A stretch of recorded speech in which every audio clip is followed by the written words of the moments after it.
Hi friends, 100 days ఛాలెంజ్లో day 2 video చూసేద్దాం రండి. మీరు నా ఎక్స్ప్రెషన్ చూసి అర్థం చేసుకోవచ్చు ఈ రెసిపీ ఎంత బాగా వచ్చిందని. ఈ సమ్మర్లో ఖచ్చితంగా ట్రై చేయాల్సిన రెసిపీ అనమాట ఇది. సమ్మర్ హాలిడేస్లో చిన్నపిల్లలు ఇంట్లో ఉండి మమ్మీ ఏదో ఒకటి చేసి తినడానికి అంటారు కదా, ఖచ్చితంగా ఇది చేసి పెట్టండి, మీ పిల్లలు ఇష్టంగా తింటారనమాట. ముందు వీడియోలోకి వెళ్తే మనమైతే ఫస్ట్ ఒక కడాయి తీసుకొని గ్రీ వేసుకోవాలి. 1 స్పూన్ ఆఫ్ గ్రీ వేసుకున్న తర్వాత సేమియా తీసుకొని నెక్స్ట్ అయితే సేమియా వేసి గ్రీలో బాగా రోస్ట్ చేయాలన్నమాట. వీడియోలో చూపించిన విధంగా రోస్ట్ అయిన తర్వాత మిల్క్ యాడ్ చేసుకోండి.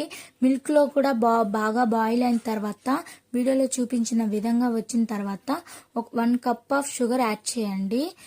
కేవలం వీడియోలో చూపించిన విధంగా వచ్చిన తర్వాత మాత్రమే యాడ్ చేయండి షుగరు. లాస్ట్లో మనం దింపుకునే 2 మినిట్స్ బిఫోర్ మీరు షుగర్ యాడ్ చేశారంటే చాలా బాగుంటుంది.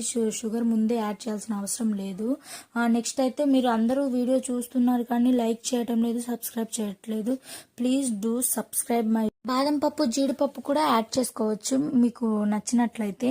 నేనైతే ఇక్కడ యాడ్ చేయట్లేదు. చూడండి ఎంత బాగా వచ్చిందంటే క్రీమీగా సూపర్ గా వచ్చిందనమాట. మీరైతే ఖచ్చితంగా